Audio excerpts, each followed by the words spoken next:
So పాలకూర కూర ఎలా చేసుకుందామో చూద్దాము. ఫస్ట్ అంతా తాలింపు అంతా వేసేసుకున్నానండి. మినపప్పు, ఆవాలు, తర్వాత పచ్చిమిరపకాయలు, కాస్త జీలకర్ర, కొంచెం పసుపు, మినపప్పు, శనగపప్పు, కరివేపాకు అన్నీ వేసుకొని తాలింపు వేసుకుంటున్నాము. తర్వాత నేను కట్ చేసుకున్న ఈ ఆనియన్స్ని వేసుకుంటాను. కాస్త ఉప్పు వేసుకొని ఆనియన్స్ వేయించుకుంటే మాడవు, తొందరగా వేగుతాయి.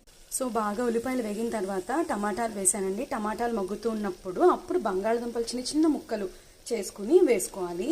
వేసుకొని మీరు మూత పెట్టుకుంటే బాగా మగ్గుతుందండి. మగ్గుతూ ఉన్నప్పుడు మనం ఈ పాలకూరని చిన్న చిన్న ముక్కలు కట్ చేసుకుంటాం. ఇగోండి తరిగిన పాలకూరని కూడా ఇందులో వేసేసుకుంటున్నాను. సో పాలకూర కూడా వేసేసుకున్నానండి. ఇది బాగా మగ్గాలి అంటే కొంచెం నీళ్లు పోసుకొని ఉడకబెట్టుకోండి. మరి నీళ్ళు అక్కర్లేదు, ఎందుకంటే పాలకూర నుంచి ఆ టమాటా నుంచి వాటర్ వస్తుంది కదా. నేను మూత పెట్టుకొని విజిల్ రప్పించు.